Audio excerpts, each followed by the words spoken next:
Hello അസ്സലാമു അലൈക്കും welcome back. അപ്പോൾ നമുക്ക് ബീഡ് വർക്കിൻ്റെ ഒന്നാമത്തെ മെത്തേഡും രണ്ടാമത്തെ മെത്തേഡും കഴിഞ്ഞു. പിന്നെ നമ്മൾ മൂന്നാമത്തെ മെത്തേഡാണ് പഠിക്കുന്നത്. അപ്പോൾ അതിനായിട്ട് ഞാനൊരു ബീഡ് എടുത്തിട്ടുണ്ട്. ബീഡ് എന്ന് പറയുമ്പോൾ നമ്മൾ കഴിഞ്ഞ 2 ക്ലാസ്സിലും പഠിച്ചതുപോലെയല്ല, കുറച്ച് വലിയ ബീഡാണ് എടുത്തിട്ടുള്ളത്. എന്നിട്ട് ഇതുപോലെ ആദ്യം ഒന്ന് അതിനെ സെക്യൂർ ചെയ്ത് വെക്കുക. അതായത് ആദ്യം നീഡിലിട്ട് ഒന്ന് താഴേക്ക് ഇറക്കി കൊടുക്കുക. വീണ്ടും നമ്മൾ ഇതേപോലെ ഒന്ന് കുത്തിയെടുത്തതിന് ശേഷം കണ്ടില്ല ഒന്ന് കെട്ടിട്ട് കൊടുക്കുക. കെട്ടിട്ടിട്ട് താഴേക്ക് ഇറക്കാം. അതല്ലാന്നുണ്ടെങ്കിൽ ആ ഒരു ഹോളിലൂടെ വീണ്ടും ഒന്ന് എടുക്കുക. അങ്ങനെ എടുക്കുമ്പോൾ ഒന്നുകൂടി സെക്യൂറായിട്ട് ഇരിക്കും, അത്രേ ഉള്ളൂ കേട്ടോ. എന്നിട്ട് ഇതുപോലെ താഴേക്ക് ഇറക്കി കൊടുത്ത് അതിനൊന്നുകൂടെ ഒന്ന് ടൈറ്റായിട്ട് നിർത്തുക. അതിന് ശേഷം അതിന് ചുറ്റും നമുക്ക് കുറച്ച് ചെറിയ ബീഡ്സ് ഇട്ടിട്ട് കൊടുക്കാം. ഒരു ഫ്ലവർ പോലെ ഉണ്ടാക്കാനായിരുന്നു. അപ്പോൾ ഇതുപോലത്തെ ചെറിയ ബീഡ്സ് എടുക്കുക. ബീഡ്സ് എടുത്തതിന് ശേഷം ഇതുപോലെ നീഡിൽ കോർത്തെടുക്കുക. അപ്പോൾ നമ്മൾ എടുക്കുന്ന എണ്ണം നമുക്ക് എത്ര വേണമെന്നുള്ളത് അറിയാൻ പറ്റില്ല. അപ്പോൾ എന്ത് ചെയ്യാം, ഇതുപോലെ കുറച്ചെടുത്ത് കോർത്തതിന് ശേഷം ഈ ഒരു ബീഡിന് ചുറ്റും ഒന്നിങ്ങനെ വെച്ച് നോക്കുക. നമുക്ക് കറക്റ്റായിട്ട് കിട്ടുന്നുണ്ടോയെന്ന്. ഇല്ല, കുറച്ച് കുറവും കൂടി ഉണ്ട് അല്ലേ. അപ്പോൾ എന്ത് ചെയ്യുക, അപ്പോൾ കുറച്ചും കൂടിയും ബീഡ്സ് നമ്മളിതിൽ ഇട്ട് കൊടുക്കുക. അപ്പോൾ കോർത്ത് കൊടുത്തതിന് ശേഷം കറക്റ്റായിട്ട് നമുക്ക് കിട്ടുന്നുണ്ടോ എന്ന് നോക്കുക. കറക്റ്റ് വേണമെന്നില്ല, ഒരു ബീഡിൽ കുറച്ചാലും കുഴപ്പമില്ല. അതായത് നമ്മളിങ്ങനെ താഴേക്ക് കുത്തി ഇറക്കുമ്പം എന്ത് ചെയ്യാം, അതിൻ്റെ കറക്റ്റായിട്ട് കിട്ടും കേട്ടോ. അപ്പോൾ എനിക്കൊരു ബീഡ് കൂടുതലായതുകൊണ്ടാണ് ഞാനതെടുത്ത് മാറ്റിയിട്ടുള്ളത്. ഇതിന് ചുറ്റും വെച്ചിട്ട് ഈ നീഡിൽ താഴേക്ക് ഇറക്കി കൊടുക്കുക.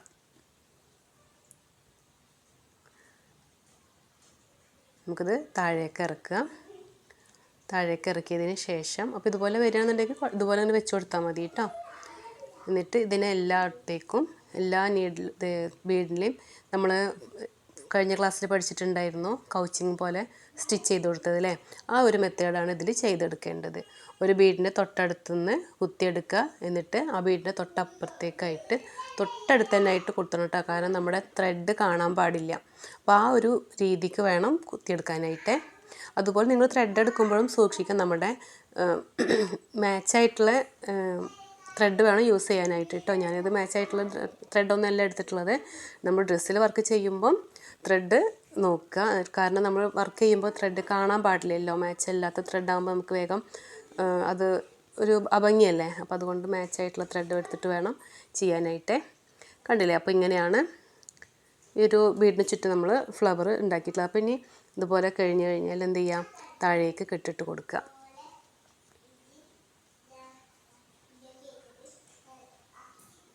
ഇതുപോലെ ഒന്ന് 2 ചുറ്റ് ചുറ്റിയിട്ട് കെട്ടിട്ടതിന് ശേഷം കട്ട് ചെയ്തെടുക്കാം.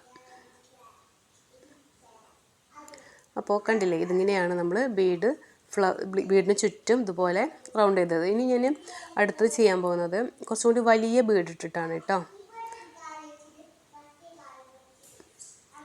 അപ്പോൾ ആദ്യം ചെയ്തതുപോലെ തന്നെ ഇതുപോലെ സെൻറ്ററിലൊരു ബീഡിട്ട് അതിനെ ഒന്ന് സെക്യൂർ ചെയ്ത് നിർത്തുക.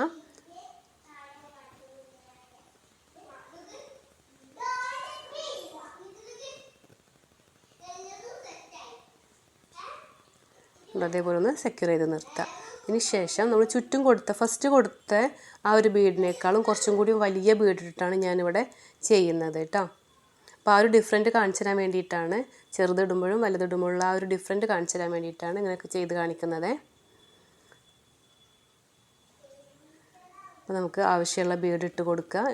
അതിന് ശേഷം ഫസ്റ്റ് ചെയ്ത സെയിം മെത്തേഡ് തന്നെയാണ്, അതിൽ വേറെ ഒരു വ്യത്യാസവും ഇല്ല. സെയിം മെത്തേഡിൽ തന്നെ ചെയ്തെടുക്കുക കേട്ടോ. അപ്പോൾ എൻ്റെ ഈ ഒരു വീഡിയോ സബ്സ്ക്രൈബ് ചെയ്യാതെയാണ് കാണുന്നതെന്നുണ്ടെങ്കിൽ ഒന്ന് സബ്സ്ക്രൈബ് ചെയ്ത് സപ്പോർട്ട് ചെയ്യുക കേട്ടോ. സബ്സ്ക്രൈബ് ചെയ്യാതെ ഒരുപാട് പേര് കാണുന്നുണ്ട്. അപ്പോൾ ഒന്ന് സബ്സ്ക്രൈബ് ചെയ്ത് സപ്പോർട്ട് ചെയ്യുക. അതുപോലെ നിങ്ങൾക്ക് എൻ്റെ ഈ ഒരു വീഡിയോ ഇഷ്ടമാണെന്നുണ്ടെങ്കിൽ ലൈക്ക് ചെയ്യുക, ഷെയർ ചെയ്യുക, കമൻറ്റ് ചെയ്യുക. അപ്പോൾ നിങ്ങൾക്ക് നിങ്ങളുടെ ഫ്രണ്ട്സുകൾക്കൊക്കെ ഒന്ന് ഈ ഒരു വീഡിയോ ഷെയർ ചെയ്ത് കൊടുക്കുക. ഫാഷൻ ഡിസൈനിങ് പഠിക്കാൻ താല്പര്യമുള്ളവരൊക്കെ ഉണ്ടാവും. അപ്പോൾ അവർക്കൊന്ന് ഇത് ഷെയർ ചെയ്ത് കൊടുക്കുക കേട്ടോ. അപ്പോൾ കണ്ടില്ലേ, വലിയ ബീഡ് ഇട്ടിട്ടും ചെറിയ ബീഡ് ഇട്ടും ചെയ്യുമ്പോഴുള്ള ആ ഒരു വ്യത്യാസം, അതായത് കുറച്ചും കൂടി വലുതായിട്ട് അല്ലേ, നമ്മൾ ആ ഒരു ഫ്ലവർ കുറച്ചും കൂടി വലുതായിട്ടാണ് നമ്മൾ വലിയ ബീഡ് ഇട്ടപ്പോൾ കാണുന്നത്. കണ്ടില്ലേ.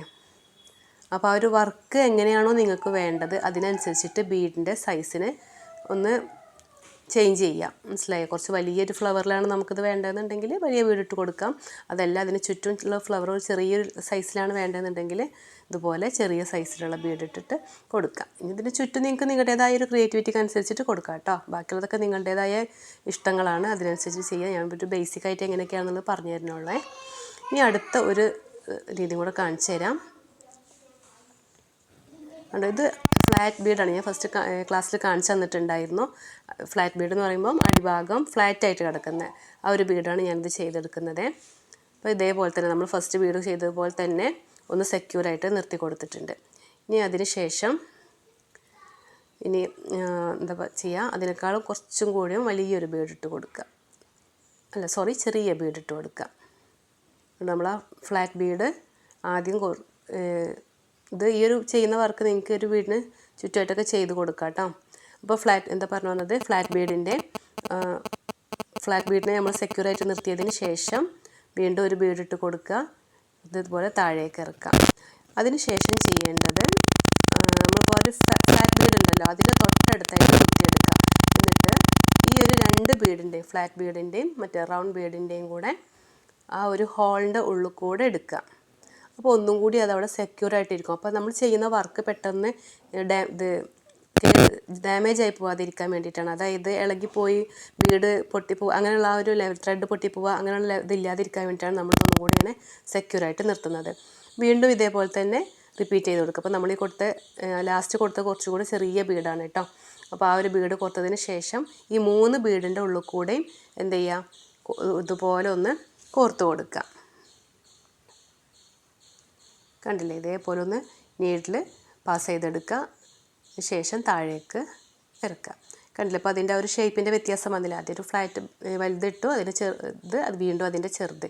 ഈ ഒരു മെത്തേഡിൽ ഇതുപോലെ ചുറ്റുവട്ട് നിങ്ങൾക്കൊരു ഡിസൈൻ ചെയ്തെടുക്കാനായിട്ട് പറ്റും കേട്ടോ. അപ്പോൾ എല്ലാവരും ക്ലാസ്സുകളൊക്കെ ഒന്ന് ചെയ്ത് പ്രാക്ടീസ് ചെയ്യണേ.